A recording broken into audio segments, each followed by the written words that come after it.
अरे भाई खोलिए, अब 3 दिन रह गए। अबे दुबे, अमेठी रायबरेली का पत्ता खोलिए। कल सुरेंद्र राजपूत मेरे शो पर कह के गए चौंकाने वाला फैसला होगा। चौंका दीजिए, हम चौंकने को तैयार हैं। अबे दुबे,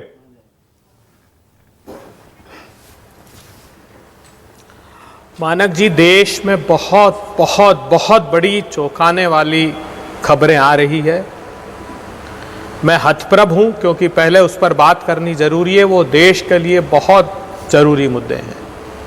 एक बहुत बड़ा खुलासा हुआ है। एस्ट्राजेनिका ने यूके की कोर्ट में ये एफिडेविट फाइल किया है कि हाँ, उसकी वैक्सीन्स के साइड इफेक्ट्स में लोगों को ब्लड क्लॉटिंग्स हो रही है। ये बात लगातार भारत की सरकार को देश के नागरिक कह रहे थे। कहीं गरबा खेलते हुए 10-10 लोगों की डेथ होती थी, जिम में यंग लोगों की डेथ हो जाती थी।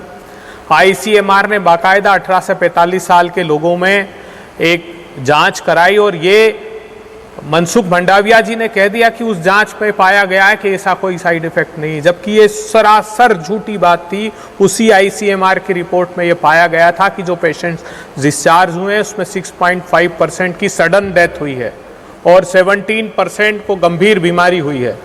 इसमें थ्रोम्बोसिस, थ्रोम्बोसाइटोपेनिक सिंड्रोम पाया गया है और जो डीप वेन थ्रोम्बोसिस, अर्थात मैं साधारण भाषा में बताता हूं कि अगर वो नसों में अंदर तक क्लॉट्स चले जाते हैं तो नीचे का हिस्सा पैरालाइज हो जाता है।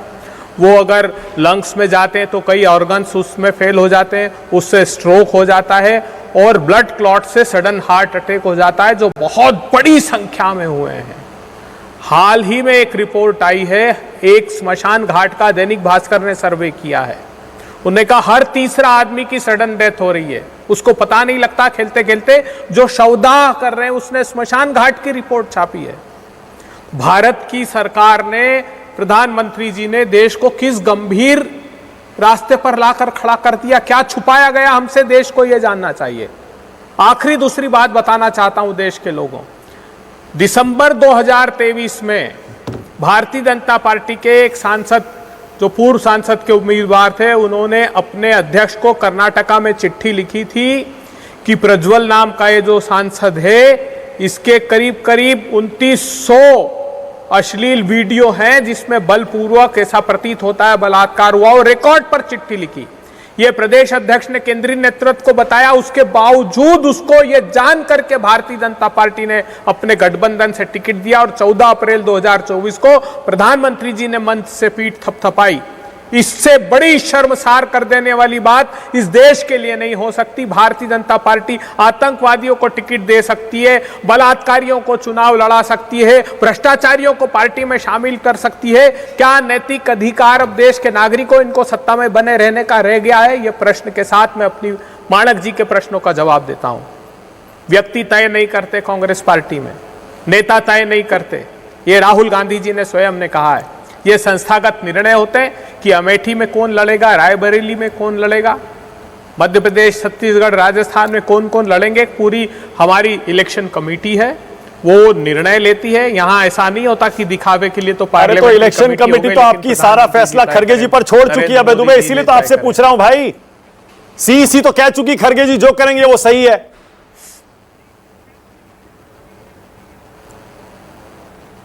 ये जो निर्णय हमारा संगठनात्मक स्तर पर होता है, अगर राष्ट्रीय अध्यक्ष जी को ये निर्धारित करना है तो वो जनभावना के अनुरूप ही निर्णय लेंगे। विश्वास मानिए, जो जनता चाहती है। आज मैं जानता हूं कि समूचा देश का प्रत्येक प्रांत की प्रत्येक कंस्टिट्यूएंसी के लोग चाहते हैं कि राहुल गांधी जी वहां से चुनाव लड़े।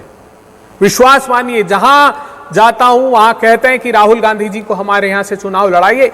इतना व्यापक जन प्रतिसाद उनको मिल रहा है, खास करके जब से उन्होंने भारत जोड़ो और भारत न्याय यात्रा की है। इसलिए भी मिल रहा है क्योंकि हमने 5 गारंटियां, प्रधानमंत्री जी को भाषणों में सुना होगा। अबे दुबे, अबे भाई एक सेकंड, थैंक यू। आपने मेरी खबर की पुष्टि कर दी। इसका मतलब राहुल गांधी अमेठी से लड़ रहे हैं। मैंने भी बिल्कुल यही कहा, सूत्रों से मेरी यह खबर है, राहुल अमेठी से लड़ रहे हैं। आपने प्रियंका का क्वेश्चन अवॉइड कर दिया, डक कर गए। इसका मतलब प्रियंका गांधी रायबरेली से नहीं लड़ रही हैं और मेरी खबर सही है। इसका मतलब खरगे जी रायबरेली से लड़ने वाले हैं अबे दुबे। देखिए, आपके ना तो इस टेलीविजन के शो में यह तय होगा, ना अभय दुबे के कहने से होगा। न मानक जी कि आपका मेरी पार्टी और मेरे नेताओं के प्रति सद्भावना प्रकट करने के लिए हृदय से आभार व्यक्त करता हूं, मगर ये निर्णय ना स्वयं राहुल गांधी जी ना स्वयं प्रियंका गांधी जी ले सकते हैं, ना टेलीविजन की डिबेट में अभय दुबे ले सकते हैं। एक स्ट्रक्चर्ड तरीका हमारे यहाँ है, संस्थागत तरीके से तय होता है, प्रत्येक टिकट तय होता है। ठीक है, अच्छा मैं दूसरी तरह से पूछता हूं, मैं घुमा के पूछता हूं, अबे दुबे आप तैयार हैं अगर रायबरेली में मल्लिकार्जुन खड़गे उतरे और उधर से बीजेपी ने वरुण गांधी को उतार दिया, कैसा मुकाबला होगा? मानक जी कोई भी लड़े सामने, हमारे 5 न्याय लड़ रहे हैं। युवा न्याय लड़ रहा है हमारा महिला न्याय लड़ रहा है, हमारा किसान न्याय लड़ रहा है, हमारा भागीदारी न्याय लड़ रहा है। हमारे जो 5 न्याय हैं वो दृढ़ता से लड़ाई लड़ रहे हैं और परास्त कर देंगे जो भी सामने होगा, क्योंकि सामने दम्भ और अहंकार होगा। कांग्रेस पार्टी के सामने जो भी लड़ेगा, वो किसानों की आमदनी 27 रुपए होगी और धन्ना सेठ होगी 1600 रुपए होगी। वो आमदनी की दाम मांगने पर जीप से रोन दिया गया नेतृत्व जिन्होंने किसानों को रोन दिया। अरे वरुण गांधी के लिए ऐसे मत बोलिए अबे दुबे, होंगे जो अरे वरुण गांधी के लिए मत बोलिए, वो तो अपनी सरकार को कटघरे में कितनी बार खड़ा करते आए इन्हीं मुद्दों पर। आप कह रहे हैं बताइए किसानों के लिए और धन्ना सेठों के लिए।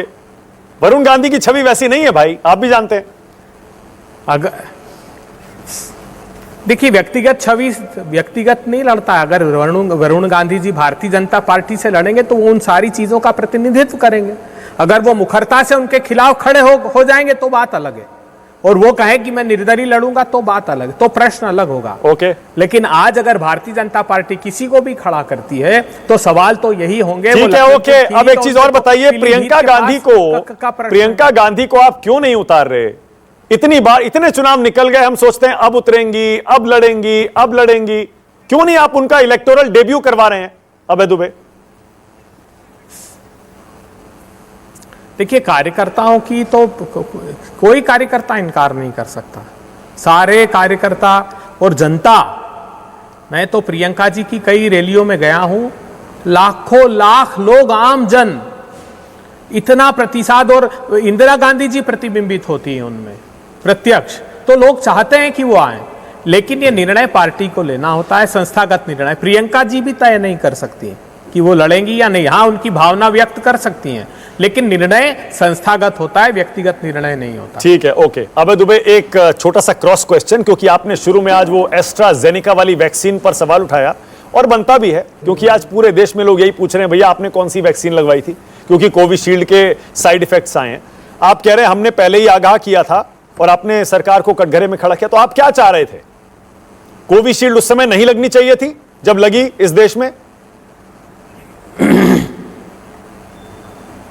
देखिए, ये बात आज सामने आई कि ये भी चंदा दो धंधा लो वाला खेल हो गया।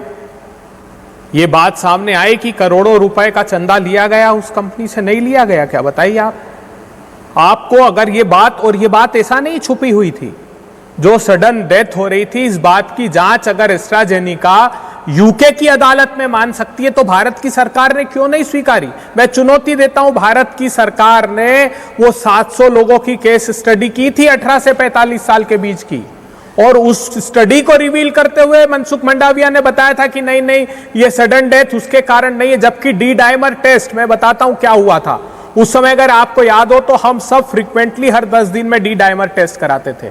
डी डाइमर एक प्रोटीन होता है जो क्लॉट्स के डिसॉल्व करने के बाद मिलता है। उसके डी डाइमर प्रोटीन के मिलने का अर्थ है कि क्लॉटिंग शुरू हो गई शरीर में। तो सरकार, भारत की सरकार ने उस समय 2000 रुपए में टेस्ट होता था, उसके दाम भी कम किए थे। ठीक है, तो बहुत सारे ऐसे प्रमाण हैं। आने वाले समय में पर्दाफाश होगा इनकी सरकार। के शर्मा आवाज मिल रही है।